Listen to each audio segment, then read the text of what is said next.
దేవుని పరిశుద్ధమైన నామానికి మహిమ కలుగును గాక. అందరూ చేతులు తల్లి చెప్తామా? హల్లెలూయా. గొప్పవాడు నిజరక్షకుడైన యేసయ్య నామంలో అందరికీ వందనాలు. స్థానిక దైవజనులకు, నాతో ఉన్న సేవకులకు ప్రత్యేకమైన వందనాలు తెలియపరుస్తున్నాను. అందరూ బాగున్నారా? ఇప్పుడు దాకా దుంపదించారంటారా? వాళ్ళ బాధ వాళ్ళు పడుతుంటే అయ్యా, కుటుంబీకులు కొంచెం వెనక ఇప్పుడే వచ్చారు, వాళ్ళని కాస్త కుర్చీలు వేసి కూర్చోబెట్టండి. మీరు ఎక్కడెక్కడో ఉండకండి, దేవుని సన్నిధిలో కొంచెం జాగ్రత్తగా ఉండాలి. దేవునికి మహిమ కలుగునుగాక. చెప్దాం హల్లెలూయా. ఈ నాంచారపురం గ్రామ వాస్తవ్యులకు, వచ్చిన బంధువులకు ప్రత్యేకమైన వందనాలు. సమయానికి దేవుడు తీసుకుని వచ్చాడు. కొన్ని మాటలు దేవుని వాక్యంలో నుండి మనం నేర్చుకుందాం. చూడండి, ప్రతి ఇంట పుట్టిన ప్రతి ఆడపిల్ల కూడా ఎదగలేదని బాధపడేవారు కొందరు, ఇంకా ఈ బిడ్డ జీవితంలో ఈ కార్యము జరగలేదని బాధపడుతుంటారు. అయితే జరిగినప్పుడు ఇది ఇట్లాగుననే బంధువులను, స్నేహితులను, వారి కలిగిన వారందరినీ పిలిచి ఆనందించే వాళ్ళు కొందరు. అయితే క్రైస్తవుడు చేసే పని ఏమిటంటే, ఆయన నామాన్ని మహిమపరచటానికి ఇదిగో ఈ విధముగా ప్రార్థనా కూడికలు ఏర్పాటు చేస్తారు. దేవునికి మహిమ కలుగునుగాక. మీ గురించి చెప్పినప్పుడు అన్నక దేవునికి మహిమ వచ్చేటట్టు హల్లెలూయా చెప్పండి. హల్లెలూయా. మనం అందరం క్రైస్తవులమేనా? గట్టిగా చెప్పండి హల్లెలూయా. ప్రియమైనటువంటి దేవుని సంగమా, చాలా విలువైన మాట ఈ మధ్యాహ్నం మీతో దేవుడు తన మాట ద్వారా మాట్లాడబోతున్నారు.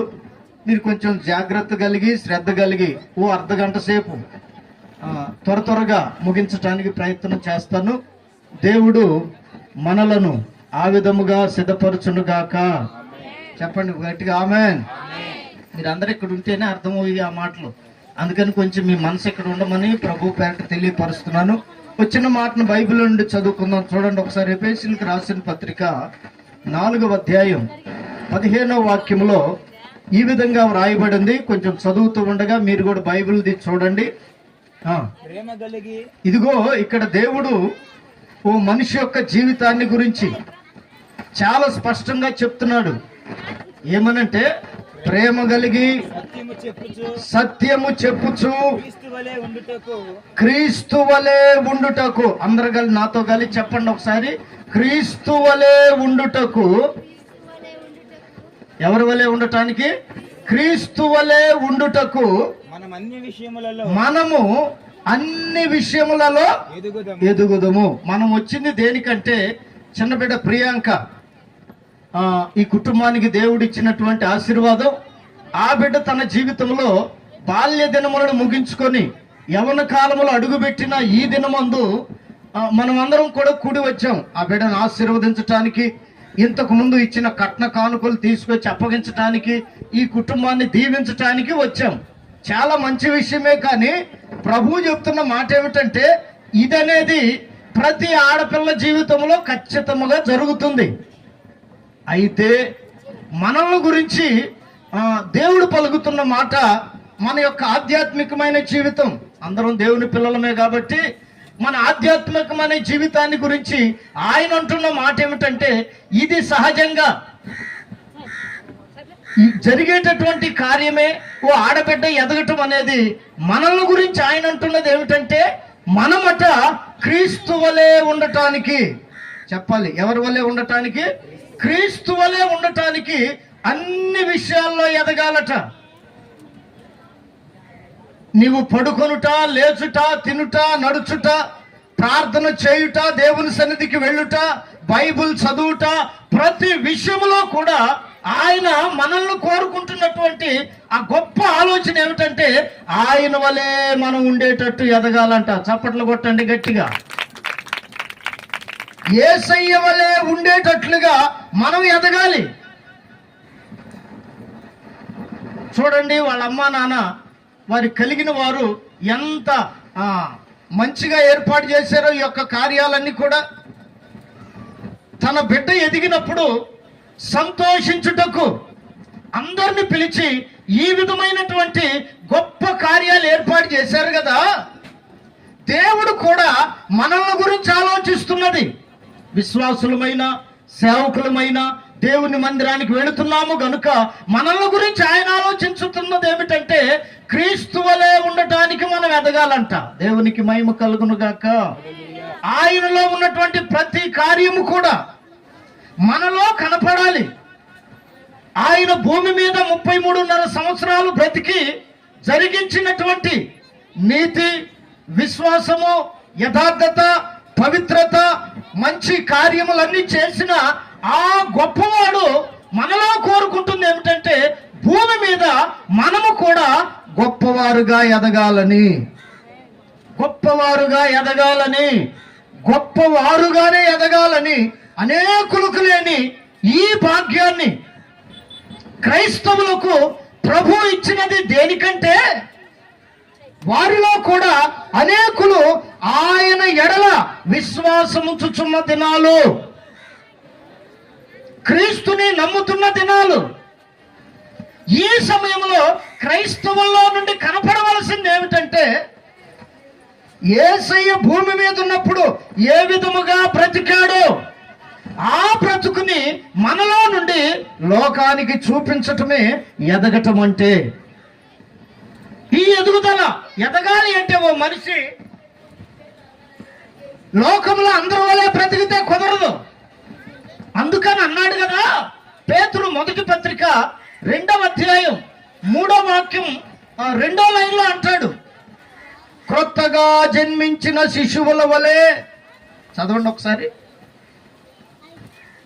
పేతురు మొదటి పత్రిక 2వ అధ్యాయం 3వ వాక్యం 2వ లైన్ నుండి, క్రొత్తగా జన్మించిన శిశువుల వలె నిర్మలమైన వాక్యమును పాల వలన రక్షణ విషయములో ఎదుగు నిమిత్తము ఆ పాలను అపేక్షించుడి.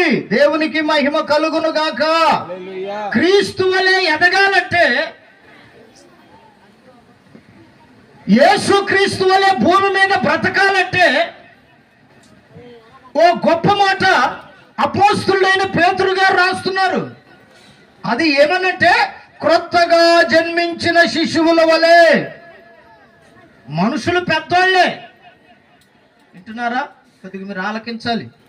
మనుషులు ముసలి వాళ్ళే, మనుషులు యవనస్తులే, మనుషులు సంసార జీవితంలో ఉన్నవాళ్లే. అయితే వీరిలో కావలసిన మార్పు ఏమిటంటే క్రొత్తగా జన్మ, క్రొత్తగా జన్మ. దీనినే మారు మనసు అని బైబిల్ చెప్తుంది. క్రైస్తవులమని చెప్పుకుంటున్నారు కానీ మారు మనసు ఉండట్లేదు. దేవుని సన్నిధికి వెళుతున్నాము కానీ మారు మనసుకు తగిన ఫలాలు కనిపించట్లేదు. అందుకే ప్రభు అంటున్నాడు కదా, అందరి వలె మీరు ఉండకూడదు, యేసయ్య వలె భూమి మీద ఎదగాలి. ఆమేన్ చెప్పండి గట్టిగా. ఎవరి వలె ఎదగాలి? యేసయ్య వలె ఎదగాలంటే మనము కావలసిన మనలో మార్పు ఏమిటంటే క్రొత్తగా జన్మించాలి. సినిమాలు చూసేవాళ్ళు సినిమాలు చూడకూడదు, బూతులు మాట్లాడేవాళ్ళు బూతులు మాట్లాడకూడదు, తాగుడుకు బానిసైన వాళ్ళు తాగుబోతుతనం మానాలి, వ్యభిచారం చేసేవాళ్ళు తమ భార్య తమ భర్తతోనే కాపురము చేయాలి. దీనినే మారు మనసు అని పరిశుద్ధ గ్రంథం తెలియపరుస్తుంది. క్రొత్త జన్మ అని దేవుని వాక్యం తెలియపరుస్తుంది. ఇటువంటి కార్యక్రమాలు ప్రోగ్రాలు జరుగుతున్నప్పుడు మారు మనసు కనపడదు, మాయ మనసు కనపడుతుంది. ఇటువంటి కార్యక్రమాలు ఎక్కడ జరిగినా కానీ క్రైస్తవ పాలెల్లో మారు మనసు కనపడట్లేదు. మారు మనసు ఉంటే చక్కగా వస్తారు, ముందే పాటలు పాడతారు, చప్పట్లు కొడతారు, ఉజ్జీవంగా ఉంటారు, సంతోషిస్తారు దేవుని సన్నిధిలో.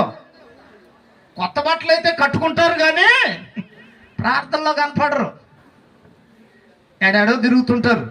ఏ సంగతి అంటే మా ఊర్లో ఫంక్షన్ రా, ఏంటంట ఆ ఫంక్షన్ అయితే అయ్యేడేం పని ఆయనకి ఆమెకి, ఆ ఫంక్షన్ దగ్గర ఉండాలి కదా.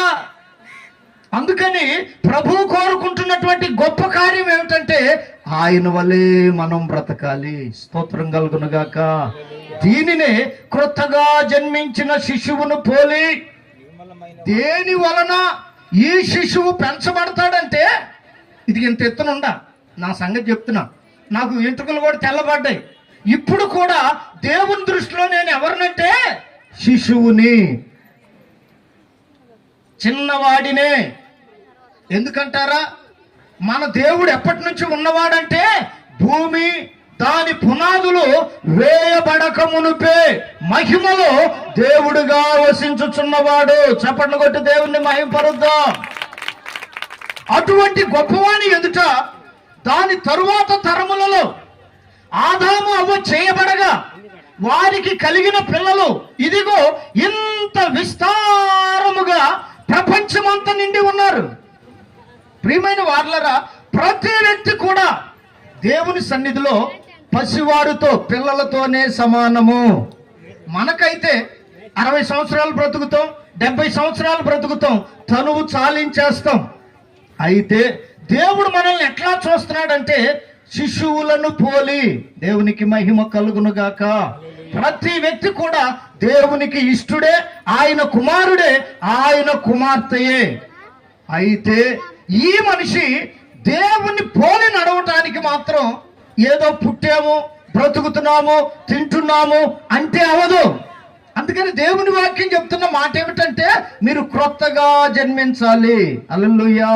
ఎప్పుడైతే మనం క్రొత్తగా జన్మిస్తామో ప్రభు దేనితో మనల్ని పెంచుతాడంటే, చిన్నపిల్లలు పుట్టిన వెంటనే మామూలుగా తల్లి పాల వలన పెరిగినట్లుగా ఆయన సన్నిధిలో క్రొత్తగా జన్మించిన తరువాత దేవుడు వాక్యం అనే పాల వలన పెంచుతాడు. హల్లెలూయా. చెప్పండి గట్టిగా హల్లెలూయా. చూడండి, ఇక్కడ ఉన్న ప్రియాంక పాలు తాగే వయసు అయిపోయింది, ఆడుకునే వయసు అయిపోయింది. ఇప్పుడు యవ్వన కాలంలో దేవుని కృప వలన అడుగుపెట్టింది.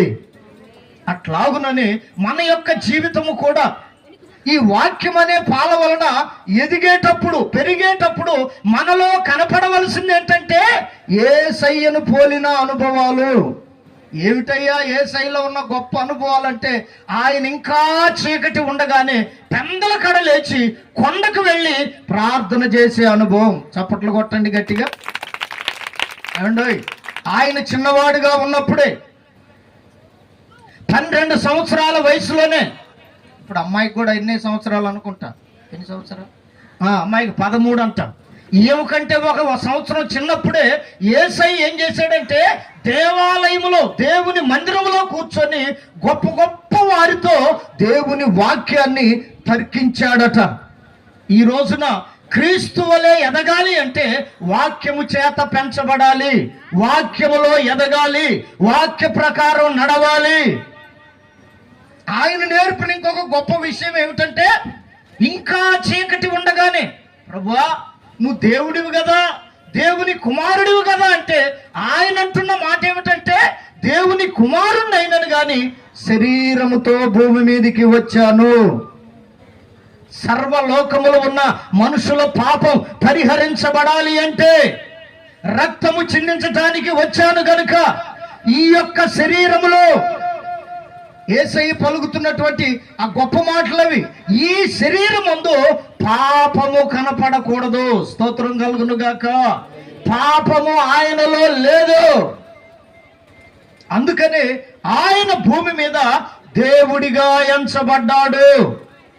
నీవు కూడా పాపము లేకుండా పరిశుద్ధముగా నీతిగా బ్రతికితే ఆయన కుమారుడుగాను ఆయన కుమార్తెగాను ఎదుగు నిమిత్తమై వాక్యమనే పాల చేత దేవుడు మనల్ని పెంచునుగాక.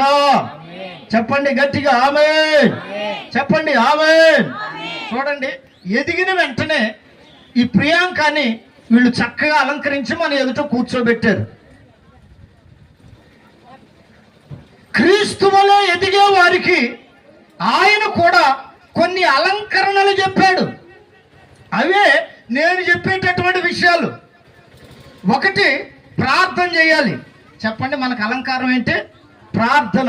ఇంకా చీకటి ఉండగానే వేకునే లేచి నిజముగా దేవునికి ప్రార్థన చేసేవాళ్ళు ఆయనకు కుమారులుగాను కుమార్తెలుగాను భూమి మీద బ్రతుకున్నట్లు వారి ఎదుగుదలను కోరుకుంటున్న దేవుడు ఈ మధ్యాహ్నం మనతో మాట్లాడుతున్నాడు.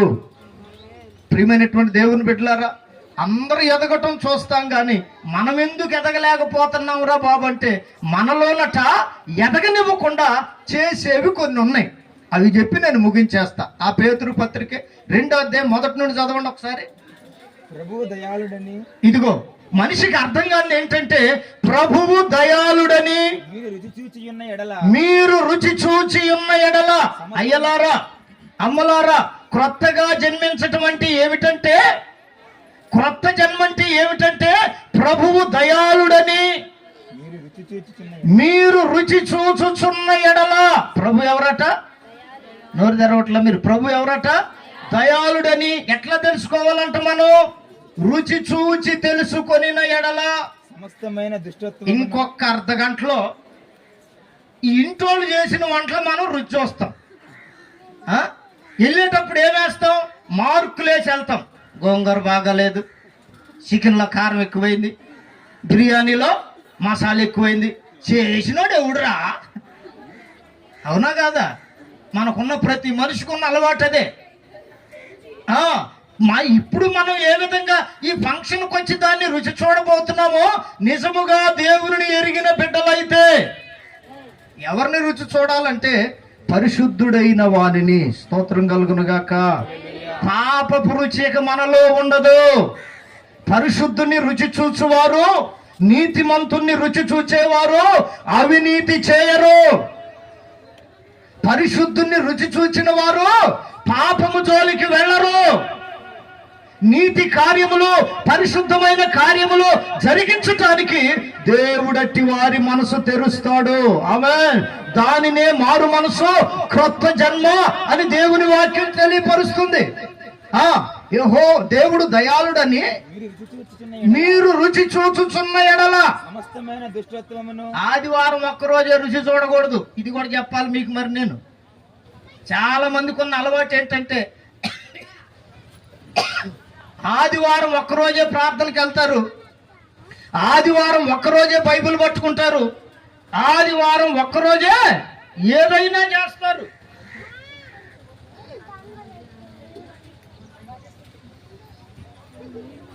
దేవుడి పిల్లలకు ఉండవలసిన లక్షణం ఏంటంటే ఆదివారానికి ఒక్కదానికి ఆయన దేవుడు కాదు. చప్పట్లు కొట్టండి గట్టిగా.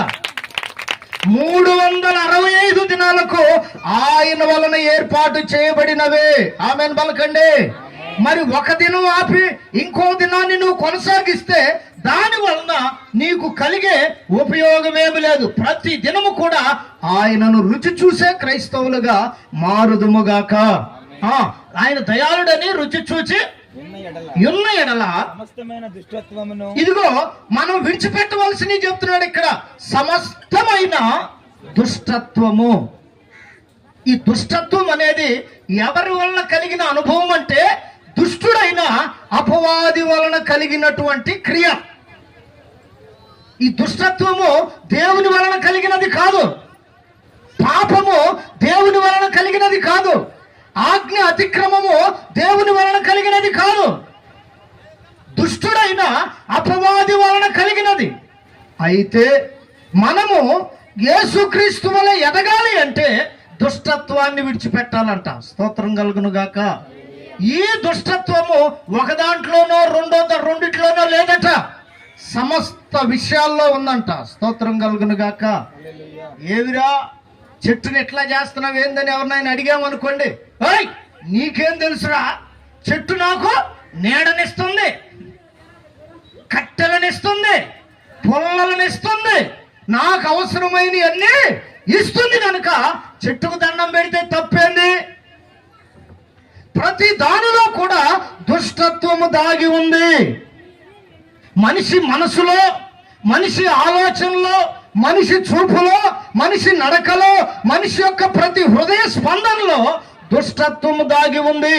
నా ప్రియమైన సహోదరి సహోదరుడా, ప్రభు పేరిట నీకు తెలియపరుస్తున్న విషయం ఏమిటంటే నువ్వు దేవుణ్ణి రుచి చూస్తే నీలో ఉన్న సమస్త దుష్టత్వము, హల్లెలూయా, ఆయన రుచి చూచి మనం తెలుసుకుంటూ ఉంటే మనలో ఉన్న సమస్త దుష్టత్వము మనలో నుండి వెళ్ళిపోతుంది.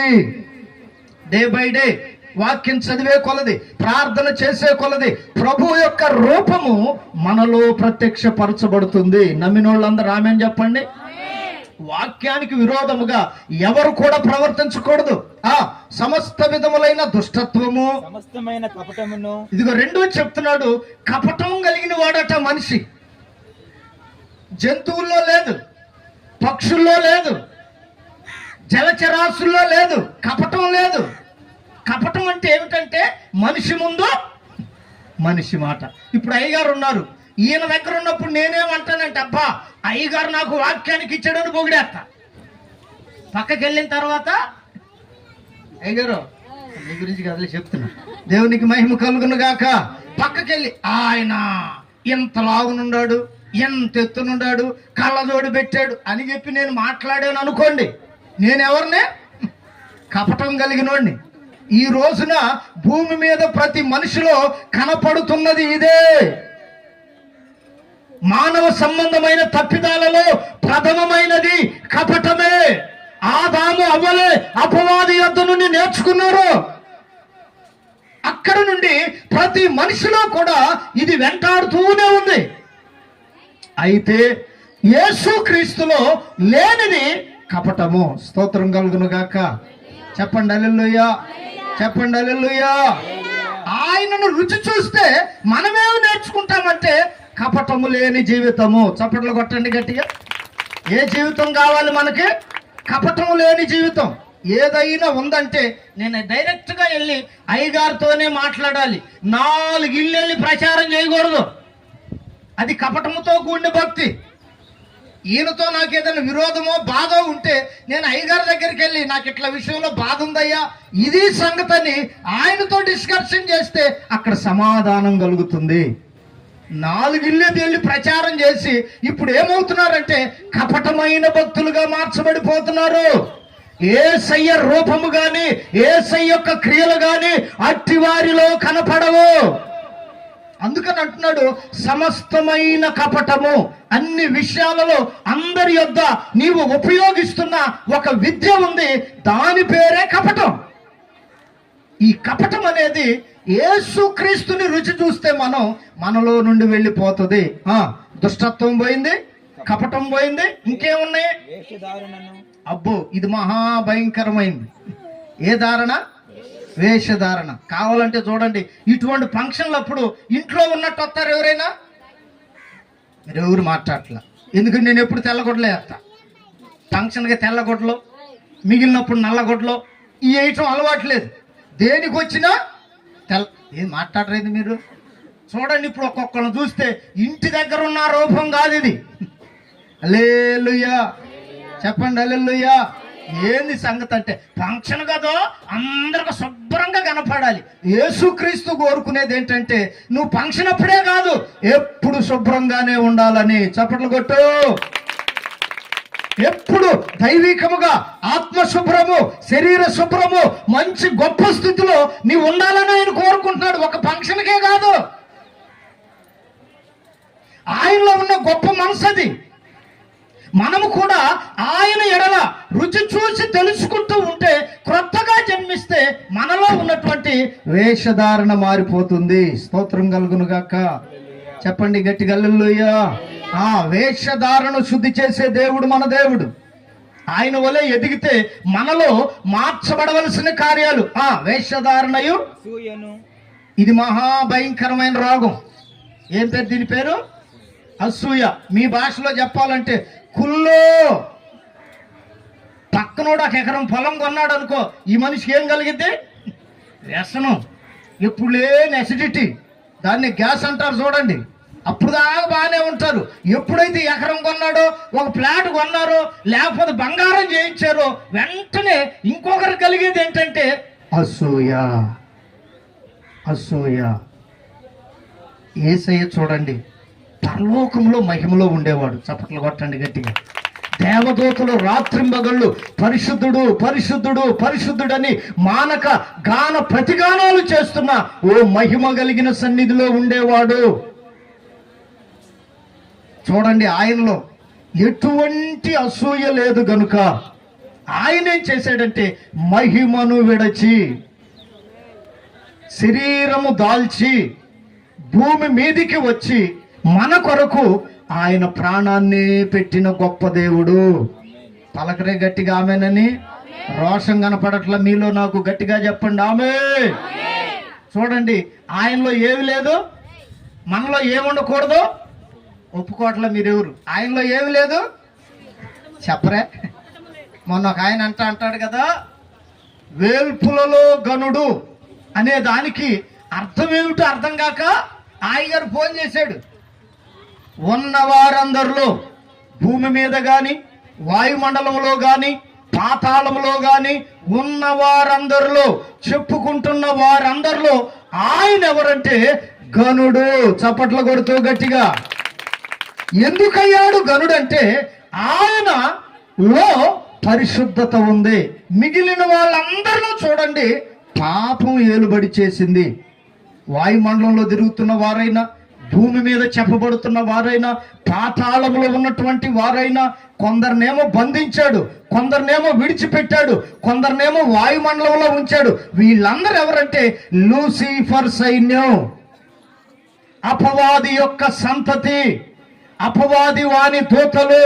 వాయుమండలంలో కొందరు ఉన్నారు, భూమి మీద పేరు చెప్పుకొని కొందరు తిరుగుతున్నారు, పాతాళంలో కొందరు ఉన్నారు. వీరందరిని బట్టి చూస్తే ఎవరు ఆయన అంటే వేల్పులలో గనుడు, పరిశుద్ధతలో మహనీయుడు. ఆయనను వెంబడిస్తున్న నీలో పరిశుద్ధత లేకపోతే, అసూయ చేత నీవు నింపబడితే నీలోనికి ఆయన పోలిక ఎట్లా వచ్చినట్టు? ఆయన వలె ఎదుగుతున్నామని, ప్రతి ఆదివారం దేవుని సన్నిధికి వెళ్తున్నామని మనం చెప్పుకొనుటలో మనకు కలిగిన ఫలమేముంది? మారు మనసుకు తగిన ఫలమే లేదే.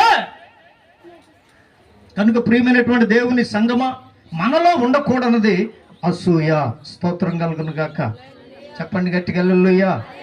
ఇందాక ఇద్దరు సహోదరులు మంచిగా పాట పాడారు. వాళ్ళని బట్టి నా మనసు చాలా సంతోషపడింది. వాళ్ళెవరు నాకు తెలియదు, మంచిగా వాయించారు బిడ్డలు కూడా. ప్రియమైన దేవుని బిడ్డలారా, ఇట్లాగూ దైవ కార్యాలలో ప్రతి విషయంలో కూడా దేవుని యొక్క ఆ ప్రత్యక్షత మనలో నుండి జనులు చూడాలి. ఆమెను చెప్తారా? గట్టిగా పలుకుతారా? పాట విషయంలో, ప్రార్థన విషయంలో, వాక్యం చదివే విషయంలో, దైవ సంబంధంగా జరిగే ప్రతి కార్యంలో కూడా నీవే ప్రథమమైన వాడిగా, ప్రథమమైన దానిగా, దేవునికి ఇష్టమైన కుమారుడిగా, కుమార్తెగా బ్రతకాలి. ఇందులోనే క్రీస్తు పోలిక కనపడుతుంది. ఊరికే రాదది. పాట కూడా ఎన్నిసార్లు కొనుక్కోవాలో, అవునా కాదా? పాడుకొని పాడుకొని పాడుకొని అప్పుడు బయటకు వచ్చి పాడితే దేవునికి మహిమ వస్తుంది. పాడకుండా, నేర్చుకోకుండా, ప్రాక్టీస్ చేయకుండా పాడేంత గొప్ప సింగర్లు ఎవరూ లేరు. అందుకని ఈ చిన్న విషయంలోనే దేవుని పోలికను మనం కనపరిస్తే మనల్ని బట్టి పరలోకమందున్న దేవుడు సంతోషిస్తాడు. దేవునికి మహిమ కలుగును గాక. అసూయయు సమస్త దూషణ మాటలు తెలిస్తేనే మాట్లాడితే అది మర్యాదగా, పద్ధతిగా ఉంటది. చెప్పకూడదు తెలియదు కానీ ఇందాక ఒక అన్న వచ్చేటడికి తాత అంట, ఆయన సంగీతాన్ని గురించి తెలియదు. కలుగుతుందా అంటున్నాడు. ఏం కలవాలో అది ఇది గెలిచింది ఇక్కడ. దేవునికి మహిమ కలుగును గాక. చెప్దాం గట్టిగా హల్లెలూయా. చెప్పండి హల్లెలూయా. నన్ను తిట్టుకోమాకండి మీ ఊరు వాళ్ళ గురించి చెప్పానని. ఎందుకంటే ఈ సమస్త దూషణ మాటల వలన మనలో ఎదగకుండా, క్రీస్తుని పోలి నడవకుండా, వాక్య ప్రకారం జీవించకుండా చేసేది ఏంటంటే, మీరు ఇళ్ళకెళ్ళిన తర్వాత రోజు ఉదయాన్నే లేచి ఈ మాటలు చదువుకోండి. సమస్తమైన దూషణ ఏంటంటది? మన గురించి చెప్పుకునేటప్పుడేమో చాలా గ్రాండ్గా చెబుతాం, గొప్పగా చెబుతాం, అవునా కదా? మన పిల్లల గురించి కానీ మన గురించి చెప్పుకునేటప్పుడు చాలా గొప్పగా, దాంట్లో దోషణ ఉండదు. నా పిల్లల, నా కొడుక, నా కూతుర, నా భర్త, నా భార్య అని చెప్పుకుంటాం. అదే ఎవరి గురించి అన్నా చెప్పాలంటే, అబ్బే వాళ్ళు, ఆమె, వాళ్ళ పిల్లలు వాళ్ళలాగే ఉన్నారు. మరి ఆడ నుంచి వస్తాయి. అదేదో సామెత ఉంది తెలుగులో, గేదంట అదే బర్రె, చేలో మేస్తే దూడ.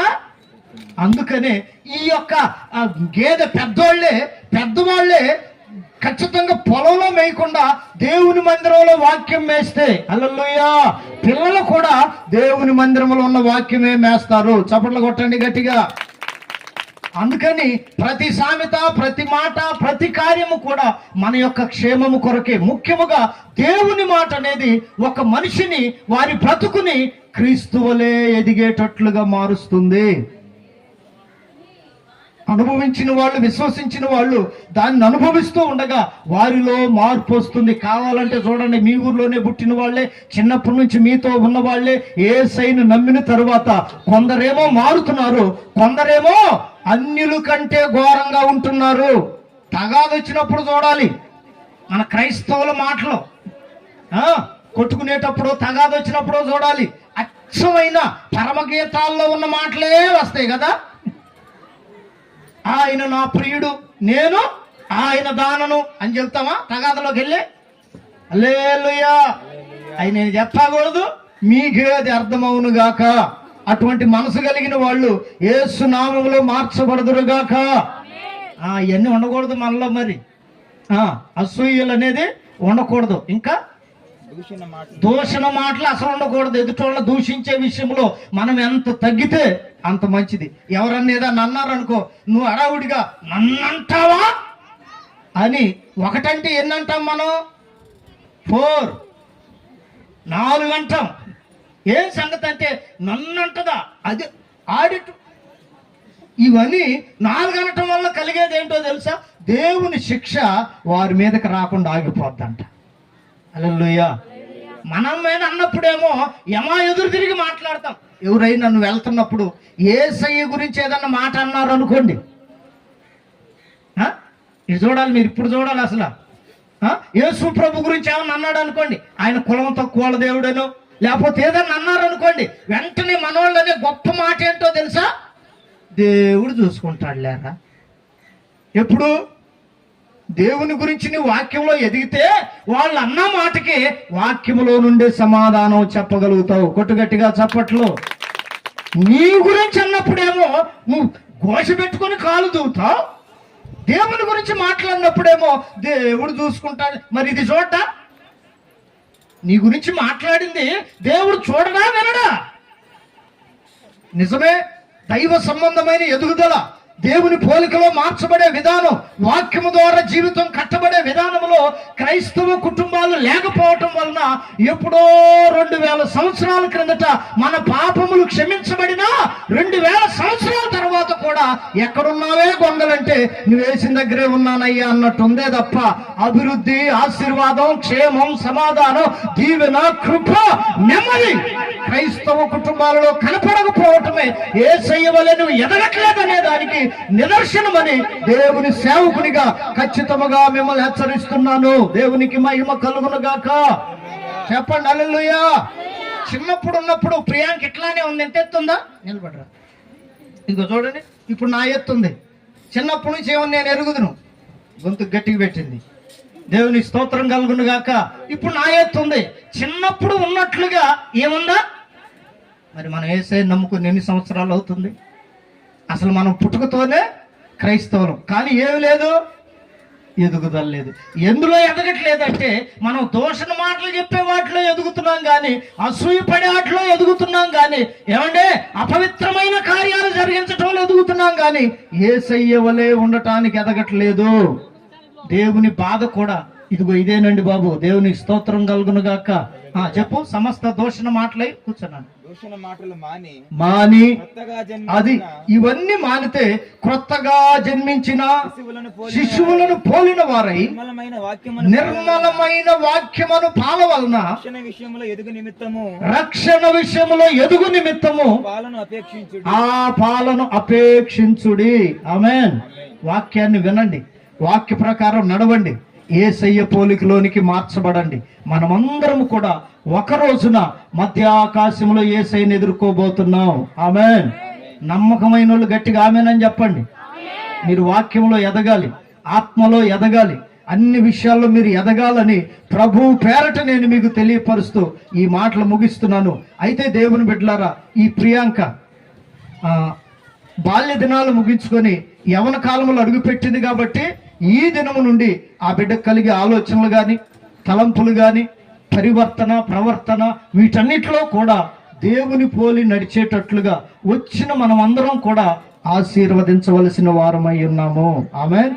దేవుని పోలిక, మనుషుల మాటలు విన్నా లేకపోయినా అది వేరు, కానీ దేవుని మాట వినిన వారు ఎప్పటికీ చెడిపోరు. ఆమేన్. ఆయన వలే మారుతారు.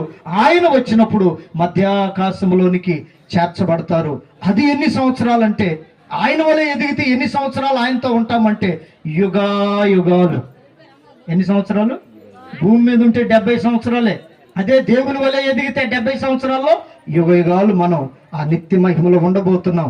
దానికి మీరందరూ సిద్ధపడాలని, వాక్య ప్రకారం నడవాలని, క్రీస్తు వలె ఎదగాలని, వాక్యమనే పాల వలన పెంచబడాలని, కొత్తగా జన్మించిన శిశువుల వలె మీరు మార్చబడాలని, అసూయ గాని, ఆ దూషణ మాటలు గాని, ఇంకా అపవిత్రమైనది ఏది ఉండకూడదని, యేసులో లేవు గనుక మనలో ఉండకూడదని ఆయన మనల్ని హెచ్చరిస్తూ ఉండగా, మనమందరం కూడా పరివర్తన కలిగిన క్రైస్తవులుగా మార్చబడదాం. ప్రభు రాకడ కొరకు సిద్ధపడదాం. అట్టి కృప, అభిషేకం పరిశుద్ధాత్మ దేవుడు కూడి వచ్చిన మనకు, యవన కాలంలో అడుగుపెట్టిన ప్రియాంకకి ప్రభు రాకడ వరకు తోడయ్యండి మనల్ని ఆయన రాకడ కొరకు సిద్ధపరచును గాక.